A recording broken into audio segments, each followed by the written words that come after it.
The first thing you need to know is this.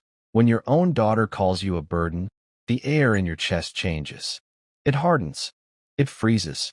And every breath after that cuts like broken glass.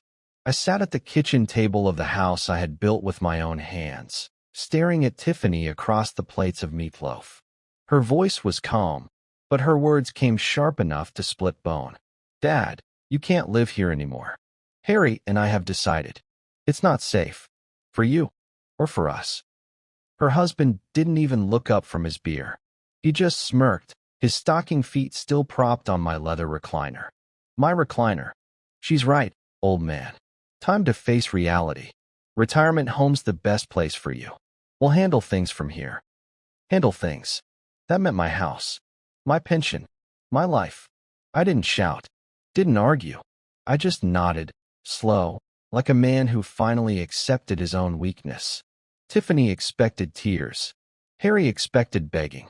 Instead, I went to my bedroom, pulled the old suitcase from the closet, and packed it with 3 shirts, a pair of trousers, and the framed photo of Martha. My wife had died believing our daughter would protect me. Tonight, that illusion was dead too. When I wheeled the suitcase into the hallway, Tiffany's mouth fell open. Harry sat up straighter. "You're really leaving?" she asked, her voice catching like she wasn't sure this was the script she'd written for me. "You gave me a choice," I said evenly. "Serve your husband or leave. I'm choosing the second." The Buick started on the first turn of the key. As I pulled out of the driveway, I saw them framed in the window. Harry's arm draped over Tiffany's shoulders, both of them wearing that same mix of smug relief and greed. They thought they'd won. They thought the old fool had finally surrendered.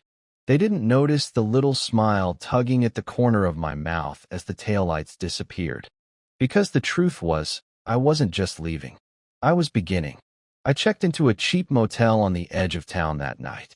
The Pine Lodge smelled of mildew and stale coffee, but it gave me the silence I needed. On the small desk, under the yellowed lamp, I spread out the papers I'd been collecting for months. Bank transfers, forged signatures, applications for elderly support funds that my daughter and her husband had filed using my name. They thought I never noticed. They thought I was too blind, too tired to understand the numbers. But I'd worked in finance for 30 years. I could read fraud the way other men read the sports page. They wanted me out of the house because they had bigger plans. Sell the property. Pocket the profit. Keep milking the charities that believed I was a helpless old man. But here's the thing about being underestimated. It gives you room to move. Room to plan. So I did. I called an old friend in the recorder's office, a man who owed me more than one favor. By the end of the week, the deed to my house no longer sat vulnerable in a file Tiffany could access. It was tucked safe inside a trust, shielded and silent. The title search would show only one name, and it wasn't hers. Let them try to sell. Let them sign contracts. Let them spend the advance. When the papers bounced back with their fraud splashed across them, they'd learn what it meant to steal from a man who built his life on rules and signatures. But that was only phase 1.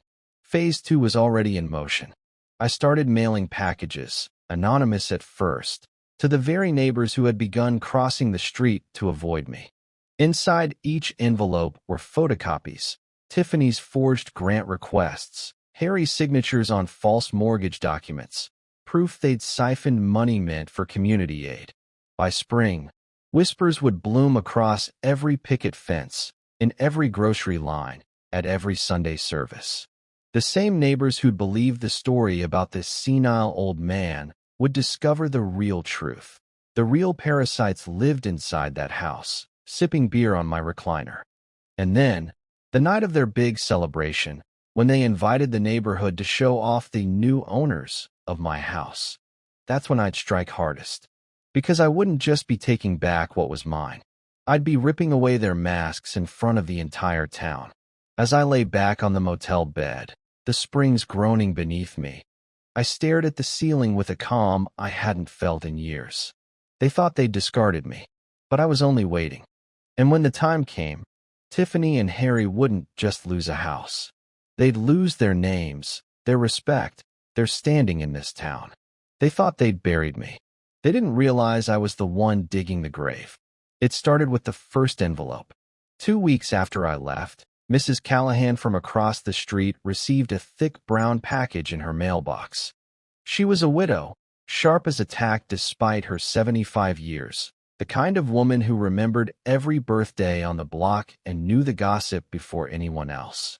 Inside the envelope, she found photocopies, applications to the State Family Relief Fund, stamped and approved. On every page, Tiffany's handwriting, Harry's signature. The reason for aid? Elderly dependent father with advanced cognitive decline. Me. Mrs. Callahan knew better. She'd seen me pruning roses every spring with steady hands, heard me quote baseball stats down to the decimal. She told 2 friends. They told 5. By the end of the week, everyone in the neighborhood knew. I didn't need to say a word. The paper spoke for me. From my motel room, I tracked the storm brewing. A friend at the courthouse let me peek at public complaints being filed, inquiries about misuse of aid, whispers about forged documents. Even the church bulletin had a line slipped in about certain families misrepresenting themselves. Meanwhile, Tiffany and Harry kept playing house in my home. I drove by once, Buick lights off, watching through the thin curtains. They were hosting a dinner party. Harry pouring wine like he owned the world. Tiffany laughing too loud, her hand fluttering as she boasted about the upcoming sale of the property. She didn't notice the neighbors' tight smiles, the forced laughter.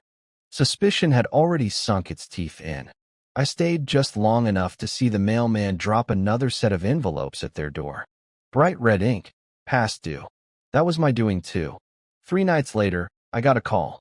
The motel phone rang at midnight, its shrill tones slicing through the silence. I answered on the second ring. Dad, Tiffany's voice, raw around the edges. What did you do? I let the silence hang. She filled it. People are talking. They've seen things. Neighbors won't look me in the eye. And the bank. Harry says the bank's asking questions about the mortgage. You can't do this. You can't. I already did, I said. My voice was steady, even. Remember what you told me in that kitchen? Serve Harry or get out. Well, I got out. Now it's your turn to serve. The line went dead. But it wasn't enough. Not yet. So I tightened the screws. Another envelope went out. This one directly to Harry's boss at the auto dealership. Copies of gambling debts, IOUs signed in his handwriting. Evidence I'd quietly gathered over months of watching him play cards at the back of O'Malley's Tavern. Within days, Harry was called into the office. By Friday, his position was under review. Word spread fast. By the time Sunday rolled around, they couldn't even show their faces at church. Tiffany tried anyway, heels clicking sharp against the pavement. But the murmurs started before she reached the door. Fraud. Scammers. Stealing from his own father. She left before the sermon even began. That night, I got another call. This time it was Harry. His voice was a mix of rage and desperation. You think you're clever? You think you can embarrass me? I'll find you, old man. And when I do, I cut him off. You won't have to find me. I'll be right in front of you soon enough. But not the way you expect. He cursed and slammed the phone down. I sat in the dim light of my motel lamp, Martha's photo leaning against the wall beside my notes, and for the first time in weeks I felt her with me. She'd warned me years ago that Tiffany was too easily swayed, too blind when it came to men like Harry. You were right, Martha, I whispered. But now they'll both see what it costs. The plan was working. Reputation first, finances next. But the final stage would cut deeper. Because I hadn't just been exposing them. I'd been watching. And I knew exactly what they were hiding in my house. The kind of secret that could bury them for good. The house I built used to feel solid. Brick, wood, mortar, it had my sweat in every nail. But watching Tiffany and Harry parade around inside, it turned those walls into a stage for liars. I knew what they were hiding. They thought I never noticed the crawl space under the stairs, the one I used to stash tools when I was working long nights. Harry had claimed it for his own. Every week, I saw him slip down there with a duffel bag. Tiffany thought he was fixing things. He was stashing cash, money that wasn't his. I waited, watched from the Buick parked down the block, notebook in my lap, binoculars steady as if I were back on surveillance for the bank. Friday night, just past 10, Harry walked in carrying that same black duffel. He checked the street once, then vanished inside. 10 minutes later, he came back out lighter. Crawl space confirmed. The following Monday, I paid a visit while they were both at work. Motel key card in my pocket, crowbar in my trunk, old work gloves that still smelled of linseed oil. My house key no longer worked. Didn't matter. I built that door. I knew where to push. Inside, it felt wrong. Tiffany's perfume lingered in the air. Harry's boots scuffed my polished hardwood. But my steps were silent, controlled. I headed straight for the stairs, crouched low, found the old latch hidden behind the trim. The duffel was still there. I pulled it open. Stacks of cash, wrapped in rubber bands. Receipts for loans with Harry's signature scrawled across them. IOUs to men whose names I recognized from courthouse records. Gamblers, loan sharks, men who didn't forgive late payments. And tucked in the side pocket, forged paperwork. Applications in Tiffany's name, signed on behalf of her father. My name. My supposed failing mind. It was everything I needed. Proof not just of greed, but of criminal intent. I left it untouched. Evidence is more powerful in place than in hand. I snapped photos, every bundle of bills, every document, every false signature, then sealed the duffel exactly as I found it. When I closed the crawl space, I caught myself in the hall mirror. Same lined face, same tired eyes, but something different now. Purpose. That evening, I called an old friend. Detective Morrison, retired but not rusty. We'd served together on a local task force years back. "Clark?" he said, his voice gravelly. "Haven't heard from you in a while." "I need a favor," I told him. "Strictly off the record. For now." "What kind of favor?" "Background check. Quiet. 2 names, Tiffany Miller and Harry Rowe. Focus on fraud, loans, any pending investigations. And Morrison, be ready for evidence. A lot of it." A long pause. Then, "Damn, Clark. I thought you were too old for this game." "So did they," I said. 2 days later, Tiffany tried calling me again. I didn't answer. Then came a voicemail. Her voice cracked, high-pitched, panicked. "Dad, please. I don't know what's happening. People are whispering at the PDA. Harry lost his job. The bank called twice today about irregular activity. I swear, if you're behind this." I hit delete before she finished. The next step was timing. Their big housewarming party was set for Saturday. A celebration of their new ownership. Half the neighborhood was invited. I had a different celebration planned. Because that duffel under the stairs wasn't just cash. It was a bomb. And when I pulled the right pin, the explosion wouldn't leave smoke. It would leave Tiffany and Harry stripped bare, their greed carved open for every neighbor, every banker, every cop to see. I sat back on the motel bed, Martha's photo propped on the nightstand. For the first time since they'd thrown me out, I smiled without bitterness. "They'll learn, Martha," I whispered. "They'll learn what happens when you call me a burden." And Saturday night, I intended to show them. Saturday came dressed in smug smiles and borrowed perfume. From the Buick parked across the street, I watched neighbors file into my house. Yes, my house, balancing bottles of wine and store-bought desserts. Laughter drifted out of the open windows, clinking glasses echoing across the lawn. Tiffany's silhouette glided through the kitchen. Harry's bulk hovered in the living room like a self-appointed king. They decorated the place as if money erased history. String lights on the porch, rented linens on the tables, Tiffany in a silk dress that shimmered every time she raised her glass. She welcomed each guest like a hostess on some cheap reality show. "So glad you could come," she chirped, though her eyes darted nervously every time someone whispered behind her back. I let the party settle into its rhythm before making my move. At precisely 8 o'clock, I stepped out of the Buick. My shoes crunched across the gravel. A few neighbors outside, Smokers who hadn't been invited to the inner circle watched me with wide eyes. "Clark?" one of them muttered. "I thought." "Yeah," I said. So did they. Inside, conversation froze the moment I crossed the threshold. The room smelled of catered hors d'oeuvres and cheap Chardonnay. But beneath it all, I caught the familiar scent of my house, cedar polish and old brick. Tiffany dropped her wine glass. Harry's grin cracked like a pane of ice. "Dad," Tiffany hissed, recovering fast.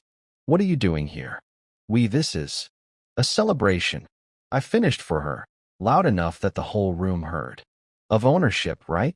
Of finally getting rid of the dead weight." Murmurs rippled through the crowd. I could feel the tension prickling the air like static before a storm. Harry stepped forward, puffing up his chest. "You weren't invited. Leave before." "Before what?" I snapped, cutting him down mid-sentence. My voice had an edge it hadn't carried in years. Sharp, unforgiving. "Before you explain why there's a duffel bag under the stairs filled with stolen charity money and forged applications." The room went silent. Even the music sputtered out as someone scrambled to lower the volume. Tiffany went pale, her painted smile collapsing. "That's a lie," she blurted. I reached into my coat pocket and pulled out the folder. Dozens of photos, neatly printed. I spread them across the dining table in front of the neighbors. Pictures of Tiffany's handwriting on forged forms, Harry's signatures on IOUs, stacks of cash rubber-banded tight. "Look for yourselves," I said, my voice steady. "These two used my name, claimed I was an invalid, siphoned money from funds meant for real families. And when that wasn't enough, they planned to sell my house. This house, while hiding their debts in a crawl space." Gasps. Whispers. One of the neighbors, Mrs. Callahan, stepped forward and picked up a page. Her sharp eyes darted across the lines. "That's her writing," she confirmed. "I've seen Tiffany sign the PDA forms 100 times. Same curl in the Y." The crowd turned like a tide. Questions hurled, accusations muttered. "You stole from your own father? All those grant checks, you said it was for his care. Harry, what about the dealership money?"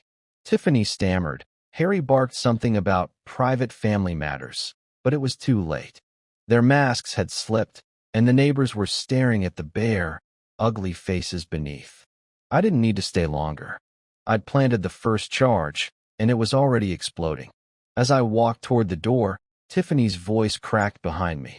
"Dad, please, don't do this here." I turned, my hand on the frame. The room was a swirl of judgment, suspicion, shame. "You did this," I said coldly. "I'm just holding up the mirror." And then I left, the sound of raised voices following me into the night air. Back in the Buick, I lit the dashboard clock with a flick of my wrist. 8:27, Phase 2 complete. Their reputation was bleeding out in the very neighborhood they tried to impress. But I wasn't finished. Not by a long shot. Because neighbors whisper. Police investigate. Banks foreclose. And I still had the sharpest blade left sheathed. By Sunday morning, the whole block was buzzing. What had been whispers over fences turned into phone calls, Facebook posts, and coffee shop chatter. My name floated through it all, not as the burden Tiffany had painted me, but as the man who finally exposed what everyone suspected about her and Harry. I didn't need to gloat. I let the neighborhood do the work. At 9 a.m., I sat in the diner by the window, coffee hot and black, eggs untouched. My old friend Morrison slid into the booth across from me, manila envelope under his arm. Retired cop, but still plugged in like he'd never left. "You weren't exaggerating," he said, pushing the envelope across the table. "Harry's neck-deep in gambling debt. Owes half the town's bookies. And your daughter? She co-signed on a loan last year, defaulted already. Banks circling." I flipped through the documents, red-stamped notices, debt collector letters, a half-dozen bounced checks. "Perfect," I muttered. Morrison leaned in. "Clark, you sure about this? Once I drop this in the right hands, it won't just be neighborhood shame. They'll lose everything." "That's the point," I said, eyes cold over my coffee. By Monday afternoon, I put Phase 3 in motion. First stop, First National Bank. I'd banked there 30 years. I knew their system better than half the managers. I handed over the copies of forged applications, the fake grants, the suspicious transfers. The compliance officer's smile grew thinner with every page. "These are serious allegations, Mr. Miller," she said carefully. "Not allegations," I corrected. "Evidence." She nodded. "We'll open a fraud investigation immediately." Translation: Tiffany and Harry's accounts were about to freeze like ice in January. The next step was police. Morrison had already greased the wheels, but my photos sealed it. By Tuesday morning, a patrol car was parked in front of my house, uniformed officers knocking on the same door Harry used to slam in my face. I watched from down the street as Tiffany tried to smile, tried to act confused. Harry barked at the cops, red-faced, veins bulging. But when they carried out the duffel bag from the crawl space, neighbors gathered like it was a free show. Someone snapped pictures. By evening, the local news had them plastered online. Local couple investigated for fraud and theft, accused of exploiting family.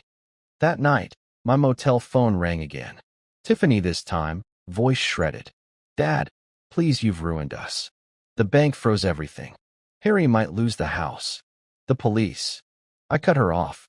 "My house," I said flatly. "Not yours. And you ruined yourselves." I just opened the window so everyone could smell the rot. Her sobs crackled through the receiver. "What do you want from me?" I let the silence stretch until it hurt. Then I said, "I want you to feel what I felt the night you called me a burden. Alone, cornered, unwanted. When you know that feeling in your bones, maybe then we'll talk." And I hung up. But I wasn't done. The house was still legally tangled, the mortgage under scrutiny, but I had one more nail for their coffin. I contacted the IRS. Anonymously. Forwarded every fraudulent tax document, every false deduction, every undeclared grant. They'd be audited within weeks. And unlike me, the government has no patience for excuses. I sat back in the Buick later that night, watching from the shadows as Tiffany's once perfect house sat dark. No more parties. No more silk dresses. Just Harry on the porch with his head in his hands. Tiffany pacing behind the curtains, a caged animal realizing the walls were closing in. Martha's photo rested on the dashboard.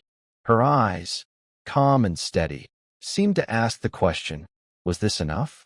I whispered to her in the dark. Not yet. They wanted me gone. Now I'll make sure they're the ones erased. Because shame is only the beginning. Bankruptcy, foreclosure, criminal charges, those were still waiting. And I would be there to watch every piece fall. By the end of the week, Tiffany's world had shrunk to 4 walls and a locked front door. The neighbors no longer waved. Parents whispered at the school drop-off line. Even the mailman carried himself differently when he dropped another stack of red-stamped envelopes into their box. I didn't need to guess what was happening inside. I already knew. Morrison kept me informed. The fraud unit had frozen their joint account. Credit cards declined at the grocery store. And the dealership? Harry's suspension turned into termination after the story hit the paper. They were circling the drain. I just had to press the flush. Tuesday morning, I walked into the courthouse with a folder tucked under my arm. Inside, the deed to my house, proof of trust transfer, and a petition for eviction. The clerk recognized my name and raised an eyebrow. "You're filing against your own daughter?"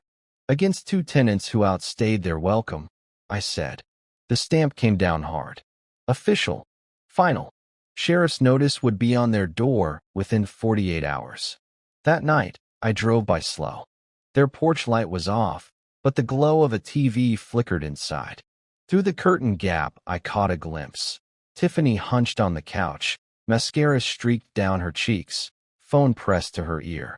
Harry stormed back and forth, waving his arms, shouting at shadows. I wondered who she was calling. Bank? Lawyer? Or maybe some old friend willing to lend pity money. Whoever it was, it wouldn't matter. By morning, their accounts would be empty. Because earlier that day, I'd made one more call to the bankruptcy trustee I knew from my banking years.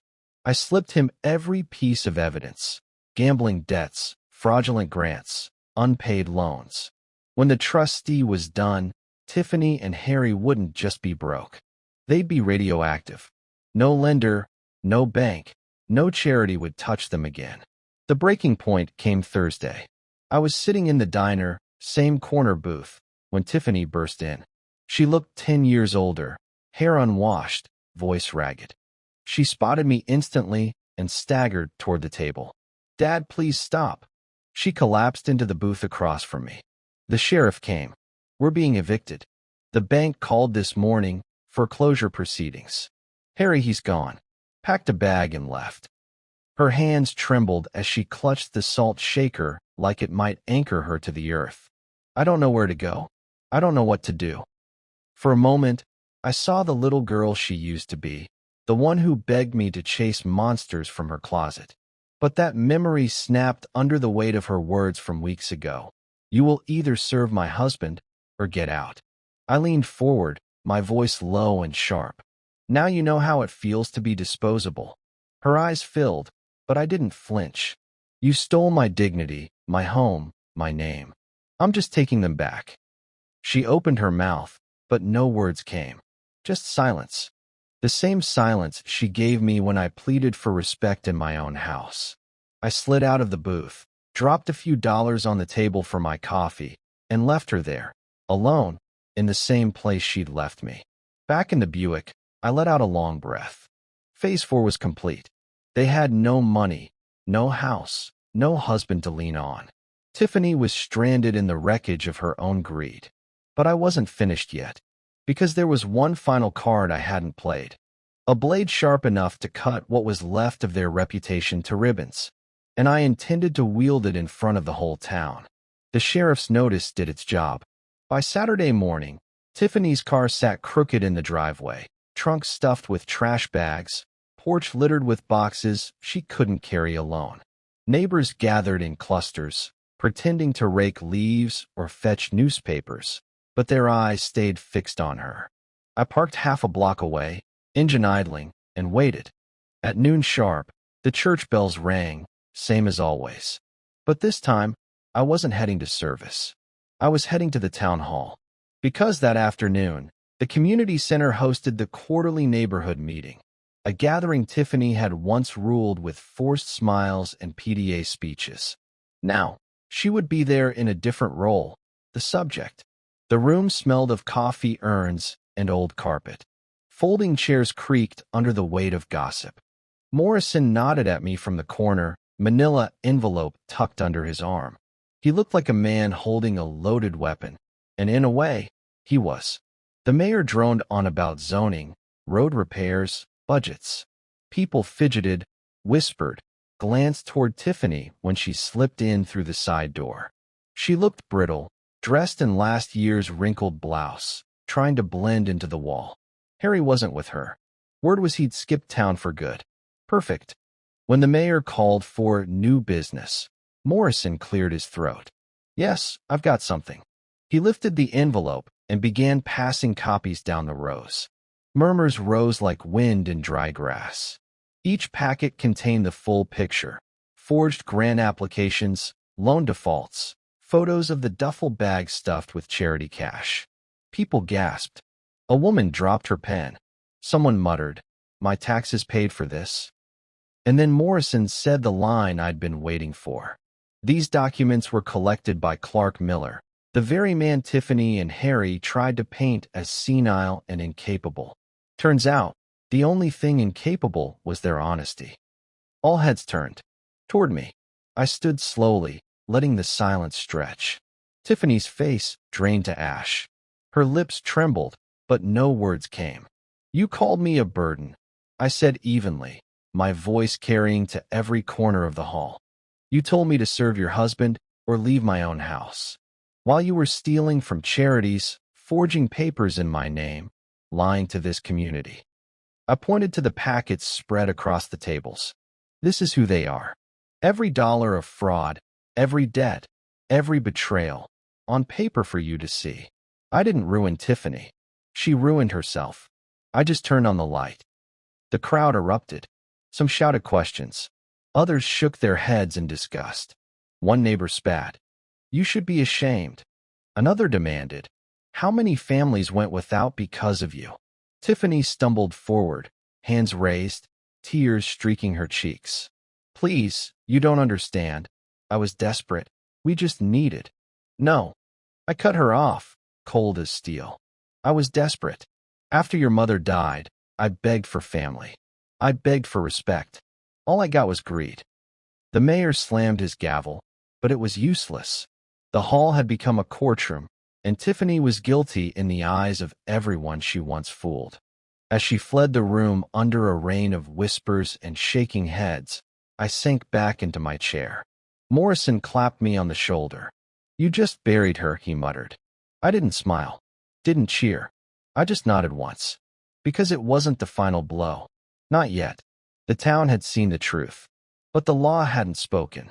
And in the last act, I intended to let the law do what neighbors' whispers could not. The courthouse smelled of dust and fluorescent lights. Rows of hard benches creaked as people shifted, waiting for the next case. Most of them didn't know why I was here. But Tiffany did. She sat at the defendant's table, pale and hollow-eyed, hair pulled into a messy knot that couldn't hide the weeks of sleepless nights. Beside her, a public defender shuffled papers with the look of a man who already knew the outcome. Harry was nowhere to be seen. Word was he'd skipped bail in another county. Typical. The judge cleared his throat. Case 2147. Fraudulent misappropriation of funds, falsification of documents, and theft by deception. State versus Tiffany Rowe. Her name echoed across the chamber, heavy as a gavel. She flinched. The prosecutor laid it out piece by piece. Photos of the forged applications, the duffel bag cash, the fake signatures. Every document bore her handwriting. Every lie had her fingerprints on it. When the witnesses came forward, it was neighbors she'd once charmed, charity officers she'd duped, even a banker she'd sweet-talked. They all pointed at her. And then Morrison took the stand. Calm, steady. He explained how the evidence had been gathered, how every claim had been verified. At the end, he gestured toward me. "Without Mr. Miller," he said, "none of this would have come to light." The man they tried to erase turned out to be the only one who saw clearly. Every head turned toward me. I didn't nod, didn't smile. I just met Tiffany's eyes. She broke first, looking down at her trembling hands. The defense tried to plead desperation. Bills, debt, a sick husband, though Harry was drinking in another county by now. The judge wasn't moved. He leaned forward, eyes sharp over the bench. "You exploited your own father. You stole from charities. You forged government documents. That is not desperation. That is deliberate." The gavel came down. Guilty on all counts. Sentencing to follow. When it was over, I walked outside into the Colorado sunlight. The courthouse steps buzzed with murmurs, reporters snapping photos, neighbors whispering my name. But I wasn't thinking about them. I was thinking about Martha. About the night she told me not to let Tiffany forget gratitude. About the promises I'd failed to keep, until now. Tiffany would serve time. Harry would be hunted down by his own debts. The house was already back in my name, the trust ironclad. And me? I still had the Buick, the garden, and a reputation stronger than any lie they'd tried to bury me with.